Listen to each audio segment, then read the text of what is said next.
You don't have to struggle alone. A lot of people want to because they don't want to be an inconvenience to others. And I definitely think that that was a case for me. But if you open up, chances are someone can relate to you and give you advice and tell you all the reasons you are incredibly beautiful, whether or not you think so yourself.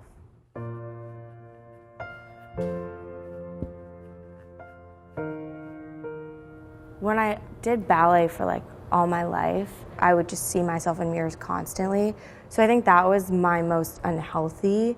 And I think honestly, when I stopped like doing ballet and doing classes, I felt like that was the beginning of where I could start working on the body dysmorphia. That it's just when you see yourself in mirrors constantly and you're like wearing nothing, you can really just like nitpick yourself to death, which is so unhealthy. But I think when I stopped dancing was the beginning of like, okay, I definitely need to heal, because the way that I thought about myself when I was dancing was not healthy. I'm not in a place where I can say like, oh yeah, it's over, you know? I think it's an everyday, like healing every day and reminding, like being so gentle with yourself. I think you have to work on it at least I have to work on it every single day.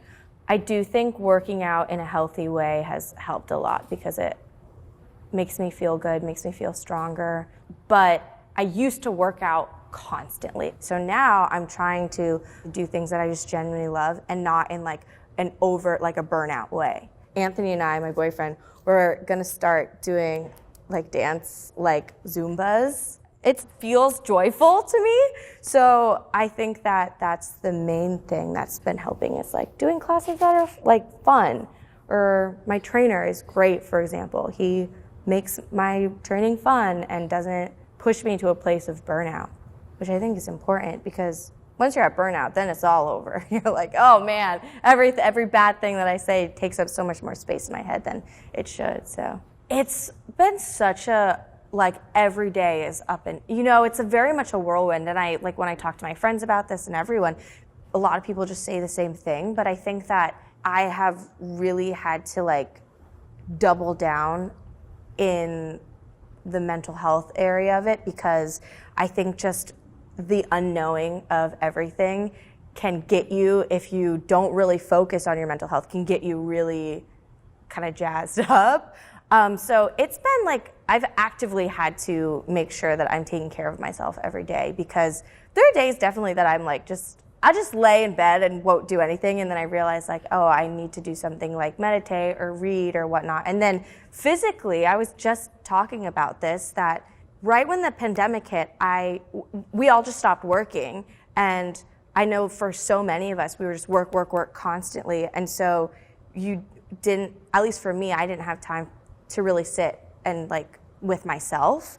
And as soon as the pandemic hit, like I just stopped working, and then I feel like I just was like, well, the world is over. And so I just truly was like, I'll be a couch potato forever. And then it was only till like recently where I started like, no, the world will keep going. And so now I'm like working out and doing all this stuff, but it's definitely not, I'm like not gonna sit here and say, oh yeah, it's been like awesome. My self-care has been great, because I don't know if it truly has up until like, you know, the past like maybe 3 months where I'm like, okay, the world isn't gonna end. Now I feel like there's hope, but who knows? For myself, it's like sometimes when you're feeling very low, you just kind of binge, and that's how it is in the moment. Like I know I've talked about it publicly, but it's like something I think feels so private to me. And then I just like had this moment, particularly this year, where I was like, not alone in this, you know? This year has given us the space, at least myself, I'll only speak for myself, has given me the space to see what really, truly matters. Like, at the end of the day, I'm so, like, I love my dog, you know? And I know now the times that I've abandoned myself, and I don't want to ever feel like that again. I don't feel the need to be like, I have to say yes to every single thing, because mentally that's not healthy. My ultimate self-care for me is being with my pup. Well, she's not a puppy anymore, but I'll call her a puppy forever. Being with my dog, Emmy, reading a thriller, and not talking to anyone. I think there's like, another thing I've realized this year is I think I'm very much an introvert, more than I ever thought. Because I thought to myself like, oh, I'm an introvert, that I charge as an introvert and then I expel extroverted energy. But no, I think I'm like truly like, that's why I say like, I don't mind being alone and not talking to anyone. So that's another thing I've learned this year. And I think that's okay. But as a performer, you have to expel energy and be brighter or bigger than I think you are in real life. Because I would remember talking to my boyfriend being like, oh my God, I'm exhausted after work, like a year ago or whatever. I'm so exhausted after work. And I think it's because I'm just like, I feel like I'm putting out so much energy and like trying to be so bright and all these things and like trying to entertain people when I'm not in front of the camera and all these different things. And I'm so tired. But that's because I was like, I think, insecure in who I am just as Lana. So that's something that, again, coming back into like shooting and working now, it's like, I know the way that I acted on set before COVID, but it feels different now. And I don't know if it's a good or bad, but I feel great. So I'm just gonna roll with it. People are speaking their truth during the pandemic. I honestly couldn't tell you why I decided to like be more outspoken. I would like to, like my little cousins are dealing with the same things. I want them to know that they're not alone. Like if you're 12 right now, growing up, right, as a kid, you just like, you look up to like, I don't TikTok, but I will maybe TikTok, but like all these people look so perfect. I'm 23 and I'm influenced by it. And I'm like, oh my God, like all these models and everyone looks so great. What do I do?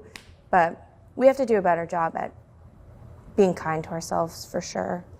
I've seen people that I look up to share their mental health journey, particularly recently, and that has helped me feel stronger about talking about where I can feel more confident. But it's a journey. That's why they call it a journey.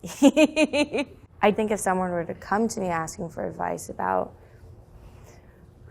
body dysmorphia and just any sort of mental health, I would just say you have to treat yourself like your best friend, and you have to talk to yourself like you're your best friend.